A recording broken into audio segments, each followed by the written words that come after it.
East Coast, noon time on the West Coast. Today is December 22nd, 2016. I'm your host, Alex Feuz, and I want to welcome you to Sports Fusion News. I am joined right now by Rodger Wyland, host of Big Board Sports on 104.5, the team ESPN Radio, and the sports director at News Channel 13. So, Rodger, how are you doing today? Alex, fantastic. Happy holidays to you, and congratulations on the growth of your shows. Thank you. So now, Mr. Wyland, I have to ask, the Giants play against the Eagles tonight. So this is a must-win game, of course. Every game going forward for the Giants are a must-win. So if the Giants lose this game, the season's basically over for a playoff push, right? Well, no, there are many scenarios that can still get them in. Kind of complicated, to be honest with you. So the best case scenario for them is just to win tonight in Philadelphia, and they are in. It is a win, and you're in game tonight. But easier said than done against an Eagles team that they started out really well, then they went in the tank. They kind of did in the tank, but they lose a lot of one-point games. Giants traditionally on the national stage have had problems winning in Philadelphia. So, Giants need to play well right now. I'm sure the last thing Philadelphia wants is just to have the Giants celebrate their first trip to the playoffs in 5 years on their home turf. And we'll talk a little about the Bills now. And I was listening to your show last week about Rex Ryan, and you were talking about whether the Bills should get rid of Rex Ryan after the season. So I want to ask you on my show, should the Bills fire Rex Ryan at the end of the season? You know what? If they win their last two games and they're sitting at 9-7, I find it hard for them to fire Rex Ryan. I mean, there's not many coaches over the last 16 years that have gone 9-7 as the head coach of the Buffalo Bills. And I just think it would be, who's going to replace? If you're going to get rid of Rex Ryan, then you probably need to get rid of the general manager and some of the front office people who wanted Rex Ryan in there as the head coach. So I know there's a lot of reports out that say Rex is definitely going to be fired when the season is over.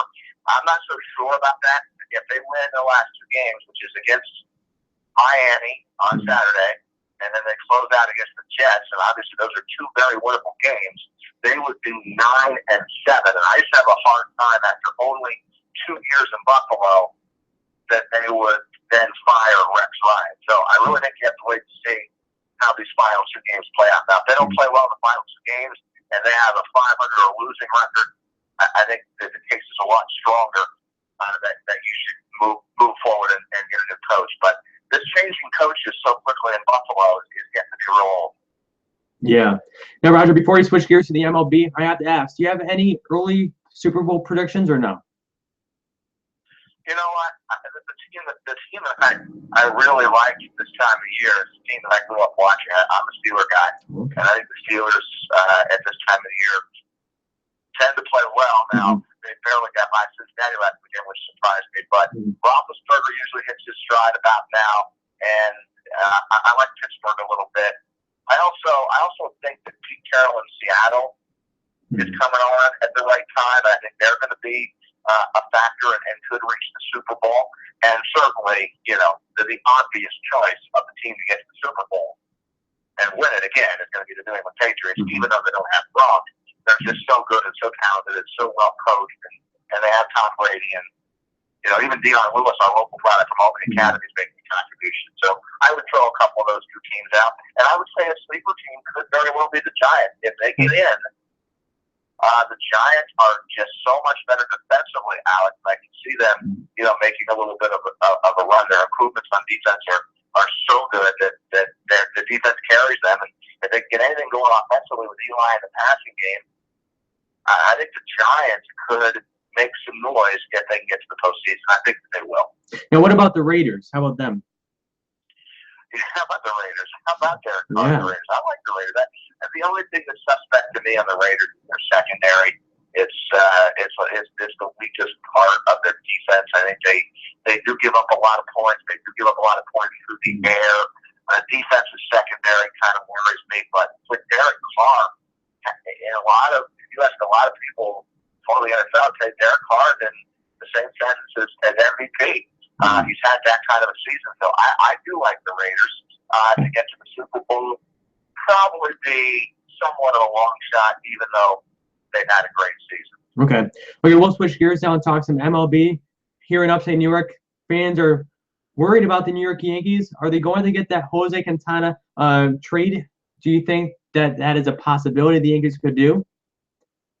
It is a possibility, but I don't think they're going to rush anything. Okay. And I think that they're kind of content with the way they are going about their business and the roster that they have, and the young players and their prospects that they didn't want to give up on. And I think the team that you see right now, listen, if they can strengthen their pitching staff, they absolutely will do that. There's no doubt. But the problem with the Yankees is right now, I don't think it's a big problem. I think it's a good problem, is they don't want to give up prospects. I mean, they think they're going to be pretty good this year. They think they'll be better next year. And then they really think in 2018, they're going to be really good, and they will go after some of the bigger name free agents down the road in a couple of years. So the Yankees they go about their business a lot differently now than what they used to when the late George Steinbrenner was running the show. They go out, spend, and get every big name they could. Now they do worry more about their bottom line, but they also are trying to build this through some prospects and through the minor league system. And quite frankly, I think they've done a pretty good job of it. And we'll see how it plays out this year. But I think they're going to be pretty good. And a couple of years down the road, I think they'll be really good. So I don't think they're going to rush to. I don't think they're trying to keep up with the Joneses. When Boston went out and made the big trade, I don't think the Yankees felt like they then needed to run out and do something. I think it's a different mindset with Hal Steinbrenner and Brian Cashman. Okay. Now, across town, we got the Mets, and like you were just mentioning, some big names that the Yankees could go after in a few years. But the Mets went after one big name that they probably thought they could get back, and that's, of course, Yoenis Cespedes. So do you think the Mets are done this offseason? I do. Okay. I think they got the guy that they wanted, and, now you have the guy that you wanted, the guy that can really help your lineup and produce runs, and now you have to hope that it looks like they're at least on the right track. Of all those young pitchers who had those injuries last year are on the right track and will be ready to go, for spring training and for the start of the season. That pitching staff is back and fully intact. And then you added Cespedes and you kept him in the mix. There's no reason that the Mets shouldn't be, vying for an NL East championship and a run to the World Series. They're kind of in that win now mode, Red Sox are in the win now mode. They're going out making moves to win now. Where again, I go back to the Yankees. Not that they don't want to win now, but they're kind of being patient about it. Boston wasn't patient about it. They went out and made a big splash. They made a big splash last year. Mets feel like they've got a window of opportunity here with their young pitching staff, and they're going to do anything they can to win today, win this year, win next year. And so it's a couple different philosophies, but the Mets, there's no question. With Cespedes and with a healthy starting rotation, should be contenders to get to the World Series. Okay, Rodger, and a few more questions before we wrap up this interview. Rodger, you are one of the most busiest guys I know. You have a morning radio talk show, and then, of course, at night you're doing sports on News Channel 13. So what is your day like? Is it busy all day, sports every day, basically? Yeah, pretty much. I have them kids, so get them up and get them going at 6:30 in the morning, and get them out the door and off to school, and then I do a little prep work for my radio show, which starts at 10 on 104.5, as you've mentioned, and giving us a plug. So that's been going well. That's 2 hours, so I'm on there from 10 to noon, and then finish up there. I have a little window of opportunity to either make a sales call, because sales are really important in radio and TV, and or just maybe go work out, and then I'm usually at my desk on TV between 2:30 and 3, and then I go until midnight tonight, or in this case, after the NFL football game between the Giants and the Eagles, which is on NBC tonight. And then on the weekends, I have a lot of play-by-play with Albany basketball. We're in the midst of a 33-game schedule. Just got back from Dallas, left on Monday, came back on Wednesday. So the U-Albany schedule between football and basketball, once football starts in September, I feel pretty strong, including weekends from September until mid-March, depending on how far the Albany basketball team goes. So it's kind of three jobs. It's the TV, it's university. And then I also like to coach, Alex. I'm coaching my 9-year-old son, Brady, in fourth grade travel. That's great. Okay, Mr. Wyland, I had your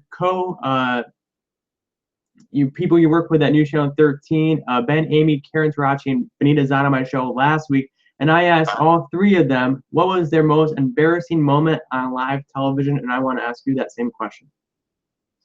Wow, most embarrassing moment on live TV. You know what? It goes back to when I started. It was actually when I was doing weather. Believe it or not, when you first get into this business, you kind of do everything because you just want to be versatile, so they can put you in any position. So before I was really entrenched in sports, I kind of did news and weather. I was doing weather in Altoona one year, and the technology, 30 years ago isn't what it is now. So back then, you had to put magnets up on the board, on the map. Like you physically put, like, if it was going to be 63, you put a 6 and a 3, and it was a magnet, and it stuck to the board. And one night I was filling in doing the weather, and it was like 6:20, 6:25, and I went to turn the board, and the board got stuck. So I had to force the board to turn, and when I did, all the magnets fell off the board, including the sun and the clouds, and all my temperatures just fell completely off the board right in the middle of the 6 p.m. Newscast. Yikes. So what did you do? That was pretty embarrassing, to be honest with you. So did you have your notes or something, and you just told the audience what the weather was? Yeah, I think I just, ad-libbed something and then threw it back over to the desk and thought it was the worst thing to ever happen. But as it turned out, there's probably been a lot worse stories than that. It was actually not funny at the moment, but now looking back at it all these years, it was pretty fun. Okay, Rodger, where can fans listen to your Big Board Sports radio show, and where can fans follow you on Twitter?